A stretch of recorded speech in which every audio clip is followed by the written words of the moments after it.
général, ça non, ma les gars, voilà, au moment que Martin Fayoulou a mis et le go yazo sala parce que nati rime a commis un zala. A commis au Kanamute Maté parce que pouvoir les aguier. Olandi. Donc a commis au Kanamute Maté à moi donc a fumé gam apo muta sala tembo ngezati. Olandi. Il y a quelqu'un qui sait que kobeta inokokuna discours moko ya bienté. Voilà, il y a une décision que tozala kana ba opposanté. Tozala ba opposanté.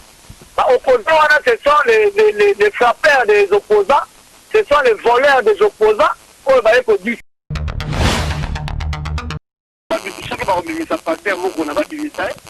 Voilà, parce que bien écoutez, on va dire qu'il ne faut pas dans la caché pour là. Parce que mon gouvernement est vérité, il y a un bakangaki. Nous avons été bien abîmés. Donc, gloire à Dieu, abîmé, ça va, à continuer le combat, c'est bon. Donc, pendant ça, le combat encore noble. Il y a un monique. Tu as mis ta main, qui est na boloko, va monter ba histoire qui est là à Angela Kichibola, hein, et c'est là, voilà. C'est que n'enga bimé, les problèmes c'est à père de la famille, à responsable dans la moitié de la bande, abîmé.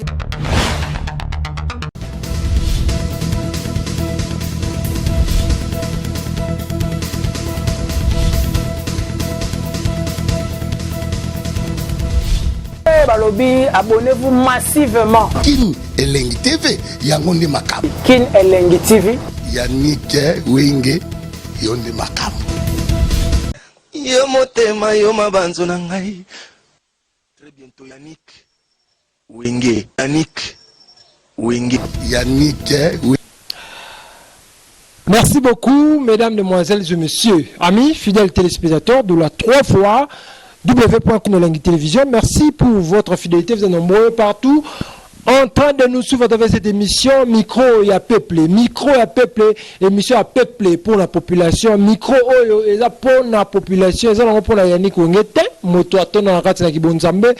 Kasi micro ezali pour la population congolais avant d'aller partout dans le monde entier au s'abonner au numéro la biso au bengi biso au intervenir dans cette émission la biso micro à peuple est présenté par Wabino moto atona na kati na kibonzambe Yannick Wenge avec bon Nzambe Katinaye, mesdames, mesdemoiselles et messieurs, à travers cette émission, micro et à peuple aujourd'hui, j'ai un grand plaisir de recevoir pour vous le général Malila Makende, Toko Solamambe Belé, Ozo le Kalambo, qu'on a biso Congo, mesdames, mesdemoiselles et messieurs, dans ce pélaton, vous avez belé, vous avez s'abonner, vous avez connecté. La chaîne Moko et Kangi monde entier la chaîne d'actualité, chaîne Yaba Diaspora, chaîne Yaba Congolais, mesdames, mesdemoiselles et messieurs, à travers cette émission, nous avons pour la bino le général Malila Makende, général Malila, le fils de général Malila Makende, depuis Captain Tosola toujours, Maramambo, quand on a 4 émissions, Oyo, Miko à peuple. Général Malila, la passion moté, puis aux aboyés, madame, l'émission à Bissot. Bonjour, Yannick, bonne santé, Kala. Kala ozo kanate bonne position boni santé makamamboka boni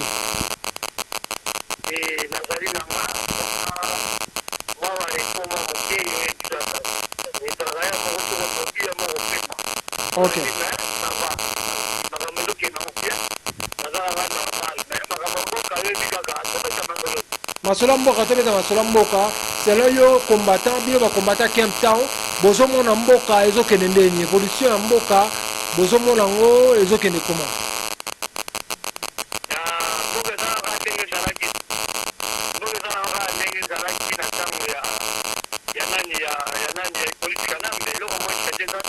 ah bon?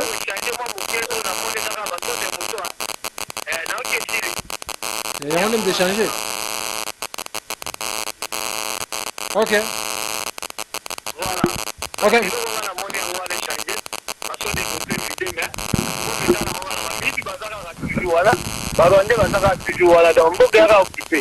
Voilà. Merci beaucoup le général Malila qui bande quoi IDPS bazo sala rébellion na kata Kinshasa ba milice ya IDPS oyo sango panzani ba te belé na ba réseaux sociaux bazo lo bilango oli ko kanisa to pour pesa l'idée nini kaka ba pouvoir ba sali ba milice ba ko ba rébellion sala mana kati ya ville ya Kinshasa réaction na yo na biso ko makambo wana okoko mona ondeni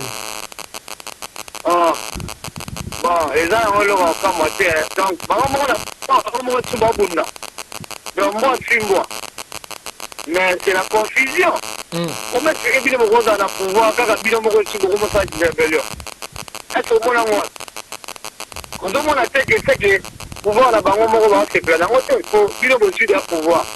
Il faut mériter pouvoir là bino. Les mêmes bino mo ba pouvoir pouvoir, les mêmes bino mo ba comment créer ba une rébellion avec ça. Vous avez que er mo ko pe lo ka muibe za muibe au moins c'est comme lumba solo. Donc ba calmer. Et lo ka muibe ne pas pouvoir. Finalement ba pouvoir, finalement ba ça là. Donc ba la calmer. OK. Na ce qui est que le monde en envers.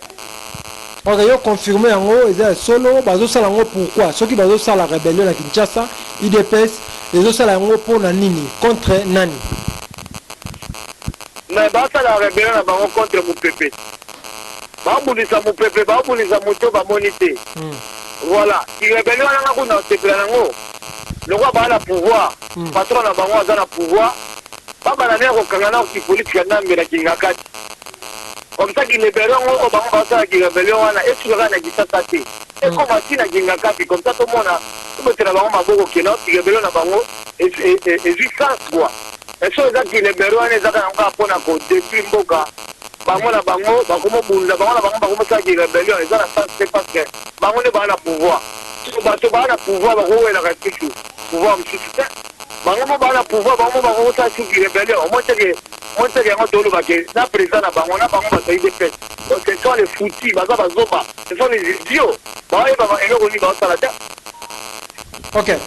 Merci beaucoup le général Malila to tu komona Pascal Mukuna le pasteur Bakanga qui est pour na ba vidéo ya ba viol to moni lelo aza libanda réaction na yo ezanini utake congolais comment na musala nzambe oyo akanga maki mais ba quitter par rapport à ba accusation nyoso ba kizaki réaction na ezanini etake yoza combattant moko to ambi en direct ya émission na biso micro ya peuple.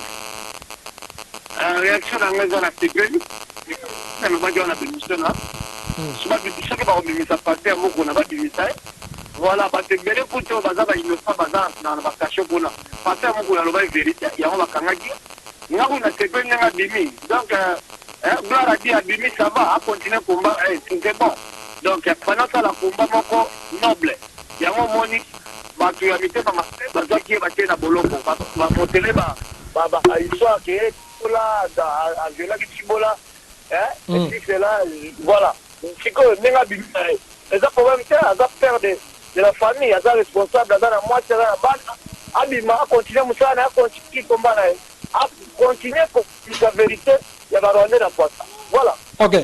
Merci beaucoup général Malila. C'est le rumeur autokaki que Paul Kagame président ya Rwanda atiki biso mais atiki biso est gravement malade ne ba congolais ba lobaki dans les réseaux sociaux sur la mort lokola opposant rwandais opposant moko ya Rwanda ndé asaki déclaration là sur la mort il y a Paul Kagame mais asa gravement malade à minute yo réaction na ezanini pour na to habiter ba se perna liwa mutute akufa to za gravement réaction na il y a pour la likambu il y a Paul Kagame ezanini et ngala sepela na liwa moto chonde muto sepela na mutute ko bonga balangage ngala sepela na liwa ayo sepela na liwa ba toi sepela na liwa moto ça bien c'est pas ça bien to Félix akufi et pas na meza bien ngala sepela na liwa moto voilà so il faut Kagame akufi et pas la biso za libération mboka siko to tika na mutu moko obise to de la na mukili pas kufa vraiment que poto za libérer na kata mboka nani wana si le temps que Paul Kagame akufi mais ba bombi na kwa no sango to ebite ce qui akufi ya solo solo pas akufi ya solo pas profiter to ebite mais to de la annonce officielle voilà so annonce officielle et dîner ya akufi ça va mutu utakotika la entraînement na mboko azate mobuta kufa Mugabe kufa Mandela kufa Olandi ba Bush ba Daya voilà bon ça qui Kagame akufi adam moto akufa na voilà akufa na voilà donc et pas la ngande ngale loko na zote la suka nde ba tuli ba leba kufa za Félix na politique na wana ne to kobeta masolo tikoyo vraiment pas de fumami kitoko affaire ba juge ba boye ko pointer ba serment lelo ozo komaka mbulu yeke mbilinga na Congo te pe Kinshasa wana yo ko kolobani etake combattant ba juge wana ba ko porter ba serment na bango nani aza sima na bango pour toujours bazawana toujours tout monde ba la mer mende bazo sa la déclaration bazo loba donc ça FCC Kinshasa to pe Congo ko za l'est réaction dans les années général Malila. Bon réaction dans les arabes qui ba juge wana baza libre est-ce que ba prêter serment pas à président ou à Zagite ba prêter serment pas à muto azo diriger mboka te ba prêter serment et puis ya président étiquette ba moni ke wana za président étiquette makambo nyoto ba diriger na kingakati mais président na bango o bango ba soutenaka oyo apesa pouvoir o azo contrôler pouvoir nyoto ya Congo apekisi bango ba prêter serment mapeza apekisi bango ba prêter serment ya aussi président atalaki président Mumba Fasika o azaki na élection te eza problème te oyo ngolo ba kefeza Kabila ndem da PC apekisa bango ba prêter serment te ye nali ye mutu moko te papa ye c'est lui qui dirige tout il contrôle tout il dirige tout on a dit c'est lui le président de la République on a dit Félix Tshisekedi c'est une étiquette de président de la République pour dire monter papa yo ka ici seul ba pesi au pouvoir ka ici mutu moko bazo diriger yo oza le logo moko lo bata ye Félix aza le logo moko lo bata ezaka ata mata piru jaiba oya ndambo oya ki bali mais pouvoir bazo diriger na kate kingakati ye aza une étiquette est-ce que so moni que Félix vraiment la tongo la muki abiki ba désarmer kanambe to ba kangi kanambe to ba longoli ba soda kuna na kingakati azoko kangote kwani idiri dire papa balo bela bidana ngoni oketa lobi boyo kite mali ya lobi boyo kite commander so lobi boyo kite Blaise Kalati na jobu abino bozo kakati chiko bolito balo to ba mloni boyo. Ok, na minute au retour il y a Martin Fayulu à Kinshasa, ba discours ya balobi ya beti munoko kuna na ba militant ya Lamuka ba fingiye kutu ba ko finga ba n'importe quoi. Tozo ka division ya Lamuka na habité poto suki sala yo réaction za nini Lamuka e panzani Martin Fayulu bilobela azoluka kutu akuta na président Fachi ba travailler ensemble ndenge zalaka. Réaction za nini papa? Wa ngana vanda kia na ba bema na pa bibi Shimbombo na président Blaise Kalati les millionnaires Jobu ba bema na ba singa ni général sana makambo le ga kotamba voilà ozomona ke Martin Fayulu ayemi eloko o yazo sala te parce que na tirine akomi na nzala akomi okanga mutema te parce que pouvoir ezaki yae olandi donc akomi okanga mutema te mwana donc afumulika apo mutawasa la tembo ngezati olandi yake na kisasa ke kobeta inoko kuna discours moko ya biente voilà ya on a réussi que tozala kana ba opposante tozala ba opposante ba opposants wana ce sont les frappeurs des opposants ce sont les voleurs des opposants pour ba ko distraire biso peuple congolais tozala ba opposante tozala ba opposant moko wana te voilà donc Martin Fayulu ayo bisabiso soni te etaliga ye na bozoba na yazo sala mais aye ba ngo ke peuple azala ki sima na ye na ye bité azobanga Félix Toni olandi ba discours moko boye ko banga ko maka sala ki kosi ma rekili bosa batu akomo tantonné ezalo kola Félix zola ke poto alobaka maka mususu soka zomi kisasa alobi maka mususu kwa zobanga ba ko bete simu na kinakati. Voilà, et bien, Martin Fayulu, à l'émine d'Nzala. Camille Nzala trop, Bana Kobalia, moi tu ne faut pas, moi tu ne faut pas, moi, mais loco, Bani Nzala Kangi trop. Voilà, il y a un moment qui a fourni le thème, donc Félix a peut-être à beaucoup, mais ça pas à Gogo Karamtema depuis la 2023. Voilà. Dans le Yango, on a dit, on sort de la batterie, Martin Fayulu, et dans le roi batterie. Blaise Kalati les millionnaires Jobu awosala ba mbala te je bive la biso Blaise Kalati ba kabato so kutu bazali na place wana oya Martin Fayulu parce que on compare Blaise Kalati na Martin Fayulu matro ata ba bibi Shimbombo yo moko ya niki wengo yebengo ba boketi yango moni boketi wa do film Martin Fayulu na ba muzitu na ba bemba adona raison parce que précipitation soni ngai pe général Malila lobi dans sa lecture mission na confirme les choses Martin Fayulu donc mon appel ça va tenir na Tshisekedi nena na finga kanambe nzela bana kofinga Martin Fayulu fingi Martin Fayulu finga kincheke kanambe kiseke di pardon siko na micho nani yo kolinga za président mboko pardon na question na wabi nengo finga Martin ofinga Martin Fayulu ofinga Félix ofinga Kabila siko pona yo nani akolinga za président ko diriger mboko na biso président bazebele ba Jean-Pierre Bemba bazali ba Gabriel Mokia bazali voilà ba Boketi Waya bazali Boketi président